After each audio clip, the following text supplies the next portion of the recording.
A show that tackles the big issues affecting the BVI and the rest of the Caribbean. Searches for answers to today's big questions and gives viewers a unique perspective on developing stories. Follow the big story with me, Kathy Richards, only on JTV.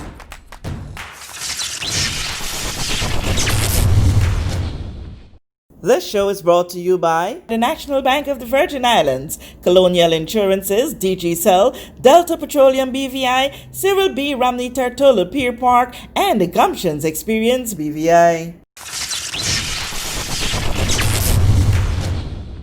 This is The Big Story. I'm Kathy Richards. I want to thank you so much for joining us for this edition. I hope we find you doing well this evening. You'll be seeing this evening. My guest today is the Bishop, John Ivan CLINE, and no stranger at all to the Big Story set.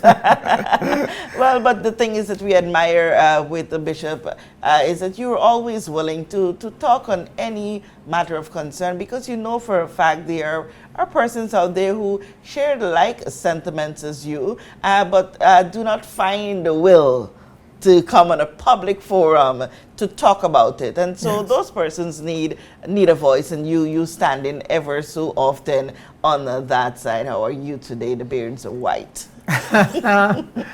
Lockdown, age, stress, everything shows the real what's going on.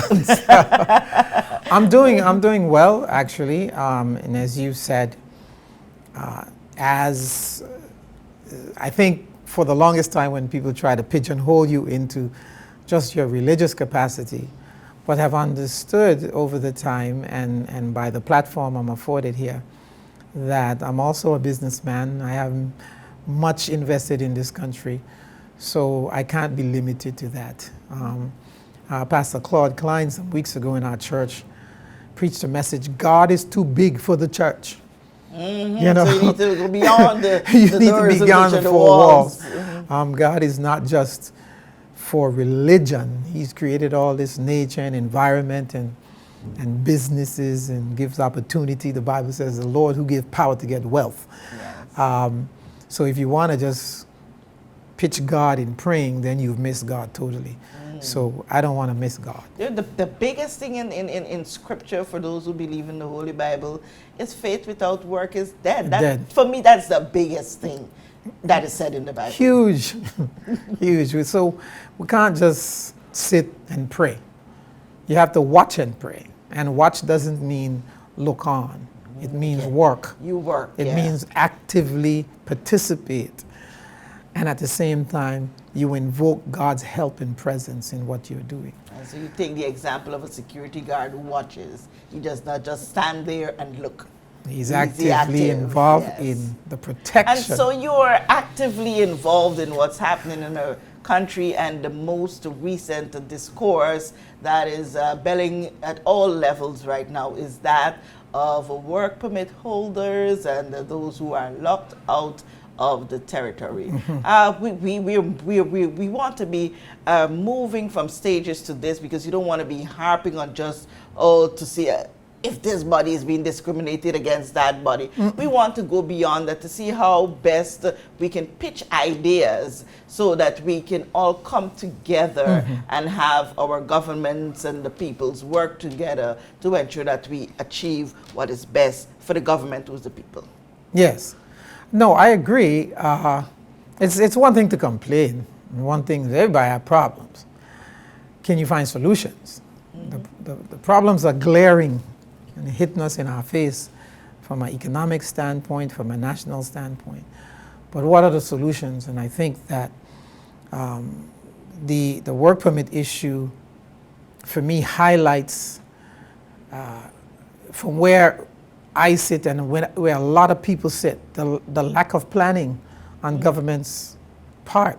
And if they have a plan, they're not sharing it with the people, especially the big business sector, who hire these people that's on work permit, who they are necessary to our businesses. It's not like I'm in the technology space. If I lose my IT manager today, who is from Zimbabwe, I can't just go out and pick up anybody and put in that space. If he was locked out of the country during COVID and I couldn't get him back because of work permit, my business will be greatly impacted. I think these are some of the discussions that are necessary with government and are not being considered. So if we jump right into it, I believe what we have seen so far from the government, the work permit issue is a blanket proposal that all people who are on work permit that's outside the country will not be allowed in. And it seems to me the discussion needs to be who are necessary for us to let back in whatever sector of business to help businesses stay viable, continue to grow in a difficult time, and what do we need to do there? So while I did reach out to both Minister of Health and the Minister of Immigration, who indicated that things will be considered on a case-by-case basis, that has not been the experience of many. And if that is the case, then they need to say that to the public, and then they need to execute and not allow it to be bogged down in bureaucracy. If there's a case-by-case basis and the employer can present a legitimate case for why this person should be allowed back in the country because it's vital to the viability of my business, then I don't see what the big debate is. Businesses are willing to pay the quarantine fee if necessary. They're willing to put up whatever letter and show whatever is needed to allow, but it's not being done. And what I'm hearing from a person, they feel that the government does not have a plan. Yes, there is now being said that we'll be dealing with this case by case, but I'm hearing through what you've said and from others who would have had as guests here on The Big Story, is that the government needs to come out with categories, come out and say that persons who within this block, this is how we intend to deal with it going forward. There is also the discourse which says that the blanket and as is case by case dealing with gives merit because I have a bulk of persons here who are my citizens, who are my belongers, that are out of job. And the argument in some cases is that I know for a fact that I have this person who was junior to this senior who is capable of taking the senior position. I need you to put that person there. That's the debate. There's merit on both sides. Because any government, of course, wants to look out for its people. No one is blaming the government for doing that.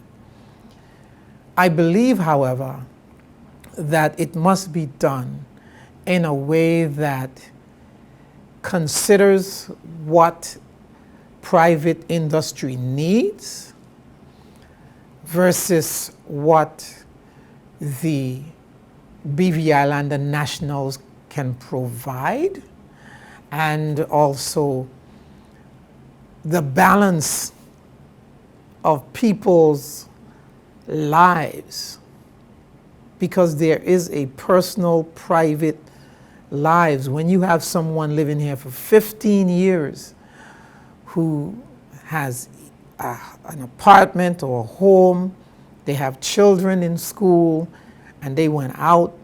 Some families are divided. Husband is here, wife is off island. But because of the permit issue, they can't get back. How do you deal with that? You know, I mentioned to you off screen that Eleanor Roosevelt said, when you're dealing with yourself, you deal with your head. But when you're dealing with people other persons, you deal with your heart. And when I hear some of the comments, I make no apologies for this, or I make no apologies for that. This is the way it is. Maybe that's the heart. That's heart? That's not heart. Their heart. Oh, well. Our hearts are different. People are strong in their views. That's a good point. Yeah, everybody's heart. Think about the criminal. That's a good point. I didn't see it that way. Yeah, think about the criminal. You and I may not have the heart to pull a gun and just point blank shoot a man dead, but there is another person's whose heart, not their head, that can do that. But suffice to say, when we go to the poll and we cast a ballot for a person, we envisage that their heart is going to be that of the people, and I think that is what you're getting. That's what I'm saying, because it's government by the people for the people. Yes. And when it appears that government is for themselves, because a lot of times some of the moves you see, even though it's pitched as your government is working for you, I hear that a lot. It seems to me that my government is working to be reelected. That's what it seems like. The things we are doing is to ensure that when you go back to the polls, we impress you so much that you vote for us again. And while doing that, heart goes out the window, and mentally I'm thinking about the next 3 years and how can I do things to please my constituents so that they vote for me. That's the way it appears to me and many others, and that's going to backfire if it keeps up. Yeah, but if I'm speaking in a manner to which, I mean, this discourse go on a different level. Yeah. We'll get back. We'll get back. If I am going to be saying, and my action says that I'm working towards being re-elected, well then, the people who are to re-elect me must be happy with what I do. And if we're saying that it can backfire with what is being done, it means that I'm not necessarily working to be reelected. There's probably some scare. There's probably some just don't know how to. There's probably a lack of collaboration with others who can help. There's so many dimensions to it. There's a lot of dimensions, because there's also the human ego. All of that is a tremendous thing. Yes. And when elected officials, I always say this, believe that they are their own boss or the boss of the people, not realizing that the people who sent you there, that is a dangerous place for a politician to be. But they know they have a core set of supporters who will always, no matter what happens, is going to stick with them, you know. But if we get back to the permit issue, the lives are being impacted in a negative way. Businesses are being impacted. When the business community, Hotel and Commerce Association, who is a really robust, under the leadership of Shana Smith, presently, when I'm on those conference calls and you hear the ideas coming out for reopening the hospitality sector, the yachting industry, and also us who are in other sectors of business, when you hear the ideas coming out of there and the proposals are being sent to government with examples of how we can proceed and how we can open up carefully, but yet progressively, and those things do not make it to the front of any decision, we are not even allowed in the room. That is troubling. But then you hear things like, that is not how governments work. How do you respond to that? That's not how this government works, maybe. But governments around the world, when you see Donald Trump, whatever you think about him, or Barack Obama, whoever they call businesses. Donald Trump called Apple and called Google and called Amazon and called people from the financial industry around the table. Who does Donald Trump have around him?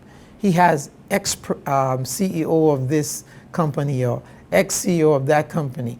Michael Bloomberg in the governor of New York, businessmen.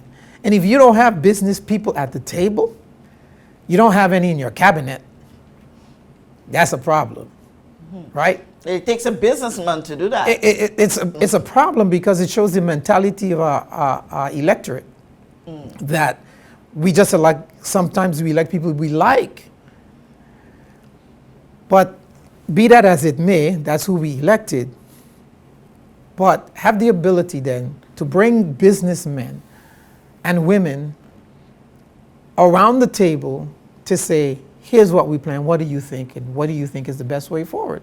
Because there must be a private and public partnership in order for the economy to run well. Right now, we are in a stimulus economy. That's what we're in. The money circulating into the economy mostly is from the 40 million or 62 million total what has been given by government and put into economy to circulate. That's not sustainable. And anybody knows, any business persons know, if we run our businesses the way government run our country, we'll be bankrupt. So you have to have business minds around the table. And I think the Hotel and Commerce Association provides that element of advice and consultancy to government that will help them shape policies, make decisions that enables government now to see a wider picture instead of casting these blankets decisions as they have done with the work permit issue, while we seem to be taking the position avoid COVID at all costs. If it means killing businesses, let's avoid it. If it means killing the economy, let's avoid it. And the truth of the matter is, COVID is not a death sentence. It is manageable. We go right back there to our very first discourse some months ago. I haven't even realized it's almost 6 months since this whole COVID thing really took a toll on us and is reaping havoc.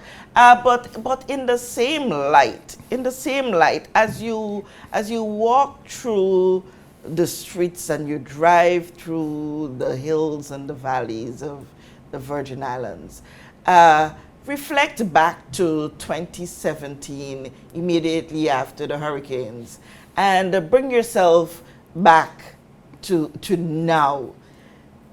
That time, I beg you, come help us rebuild. Are we still on the work permit topic? Yes, I see you. I see where you're going. I'm here now, and I'm saying, I really can't accommodate you right now. And then I have a middle section that are pulling apart and saying, you got to help me, hey, you got to help me, hey. How do we marry the two? Yeah. Because all everyone are calling for is for us to come to a place where we all can work together. And when you would have responded to that, I want to take you to another scenario that seems not to be being looked at. Yes. Like you said, and I think there's no business person in the BVI will tell you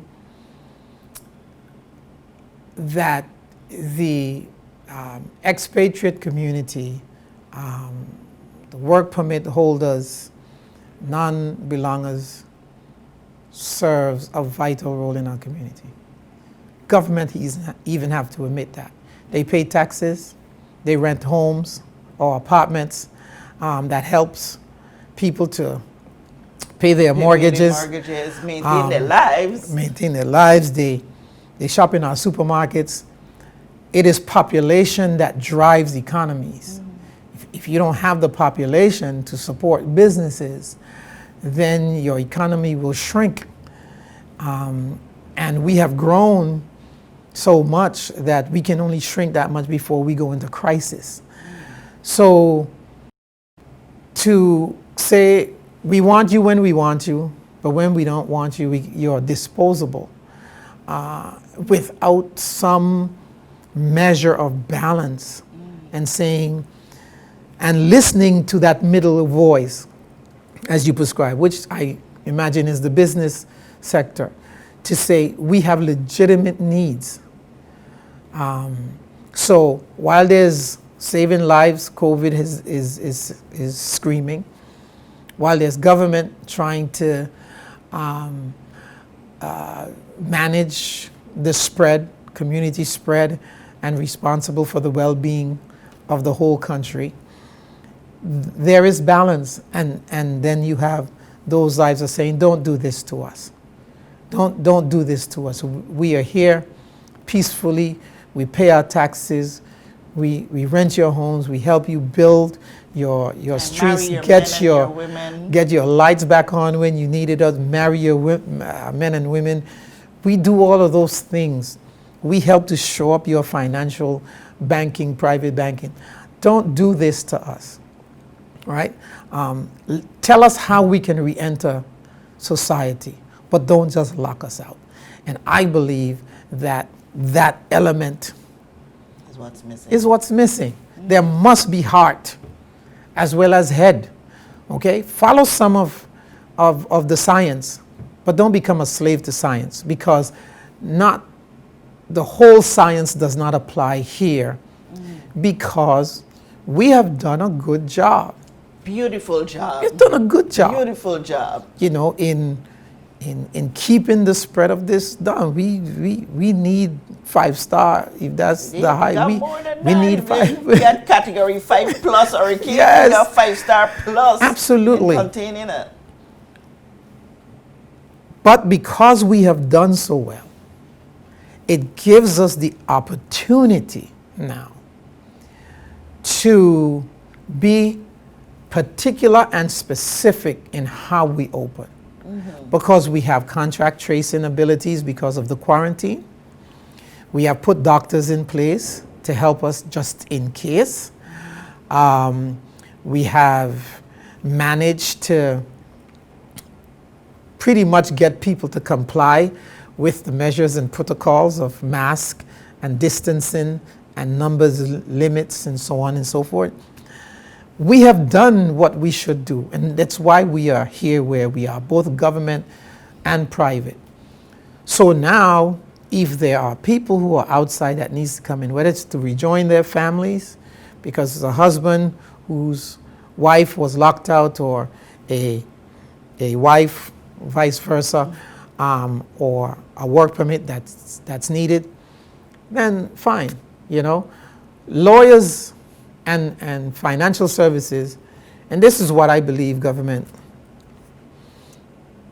don't feel it as much, because most of the people in the financial sector don't have to be physically here in the BVI. Yeah. They can work remotely and still accomplish, still register companies, still provide opinions and consultancy to their clients and serve their clients because of technology. That is not so for other industries. And that's what they have to consider, and they cannot take, it really boggles my mind sometimes why it takes government so long to do certain things. So let's take Manjack. This is flaring up. March, put in the work permit. Shortly after that, there was a lockdown. Okay, since you open back up, this is July. Well, this is August. So amidst all of what was going on, now you come back with a decision and you can say to him, things have changed. COVID has changed a lot. So please come in and let's talk about this permit that you submitted, because we have some people and blah, blah, blah, blah. And I believe that the Maddocks have a legitimate case. You cannot take everyone and put on the front line of your business. You just can't, you know? I can't put anyone to answer my phone in Infinite Solutions. I train them because I have the time, and I let them know. But I've hired employees who, and put them on the front line, straight out of high school, some of them. And at one point, I called the business, and it says, hello? And that was it. I was like, you're not home. This is a business. Hello what? Oh, John, this is you? I said, yes, it's me. That's not how you were told to answer the phone.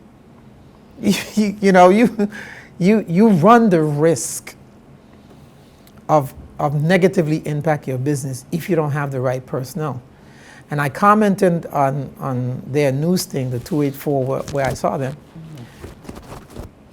People who are not business owners and do not operate in the service industry and understand the challenges. The challenges and what you are trying, the standard you are trying to build for your business, and don't understand that, will not have an appreciation for their struggle. And understand the cost and the effort that it takes to bring, and this is not offensively saying this, a newbie up to a certain level where it's comfortable for that business to operate. Absolutely. Yeah? Yeah.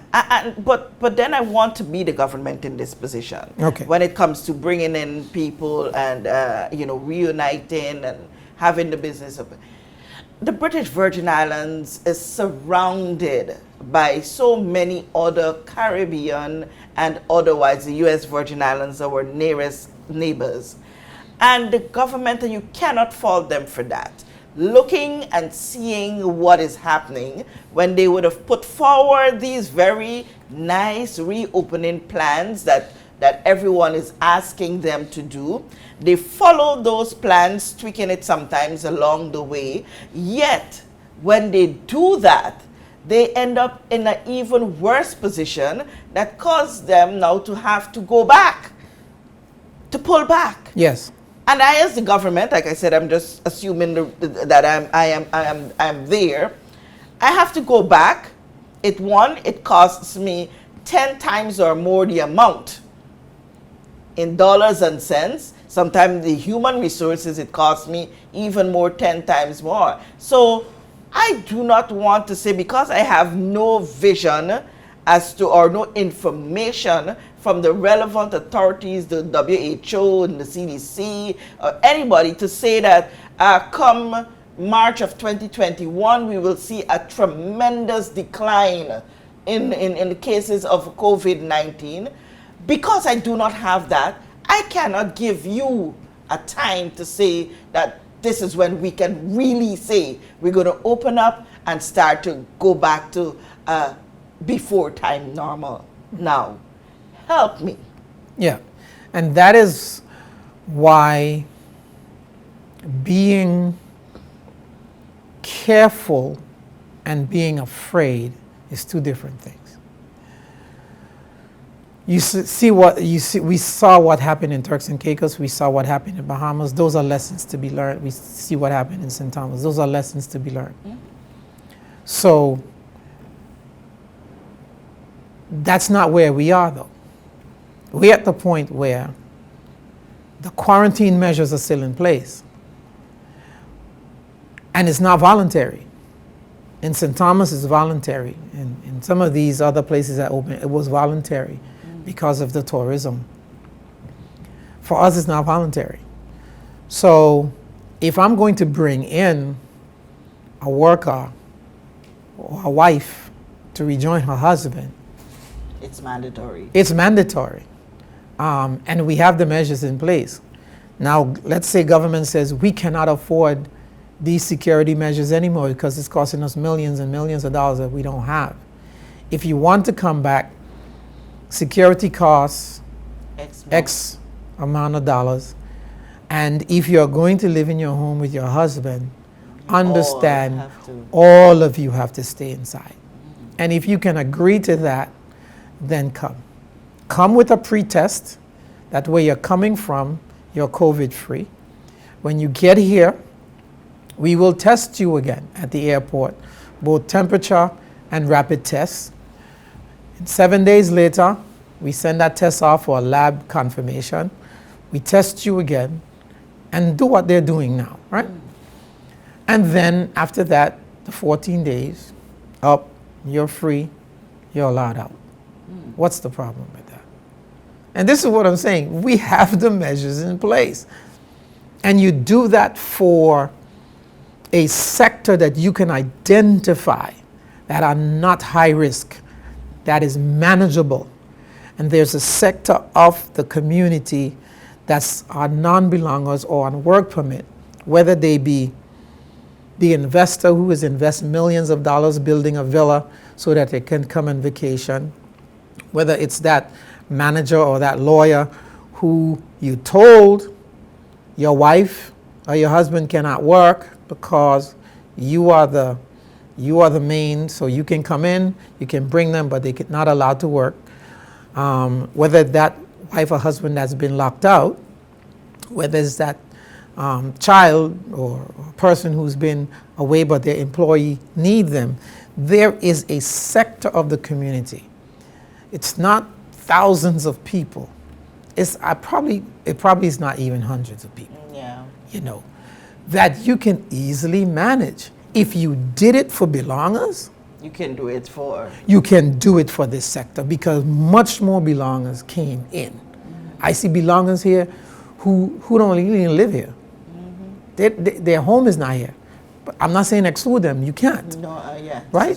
This is home. No matter what. Regardless of how long I stay away, Yeah, it's this is home. Yeah. But if you did it for them, You can what do it happened to the people who've been with you 15, 20, 12 build years you up. and built you up and has called here sort of home? They've given up everything basically. And this is a lesson to all you guys. Yeah. Don't build your life on somebody else's land and foundation. Always 'Cause you- remember, your first home is your home, Yeah. and the other is. And even though you're being penalized for sending home money, give me a reason to keep it here. If you want me to stay here and not send home my money, give me a reason. Okay. Make me a part of you so I can build something here without the risk of being kicked out because a pandemic is coming or A something. human life is enough to build. That is having children. Yes. Unions is enough to build. Married to your men and your women. That's the biggest building block ever. Yeah, yeah. More than a structure. But let's move from that as we close off on this little discourse today on reuniting. I'm hurt. I am saddened. I sob to see that I'm going to stick to the Caribbean people, seem to be pulling at each other and dividing ourselves. There needs to be, and you being a man of faith, I think is in a very good position to talk a little bit of how we can once again come. We are all a people who came. You go to Guyana and your history tell you people who came. I'm in the British Virgin Islands and the history tells me of a people who came. I go to Cayman and it tells me of a people who came. I go to Jamaica and it tells me of a people who we all came. We were all brought to the Caribbean. Some waters have put us little distances apart. Why are we dividing ourselves by who is from here and who's from Nade? But then I reference a statement I saw someone make this morning self on social media. Look at what we call ours, as in the British Virgin Islands, and you count the islands that are sold and being sold to a people who are the ones who brought us here. If we do not keep an open eye, soon we'll have no place to call our own. And when I say our, we as a Caribbean people. Now, I just exhaled there a little bit. Woo. The people who came. We don't have to look far. In any sector of life in the BVI, you would see Caribbean people. Yeah. In my church, they're Caribbean people.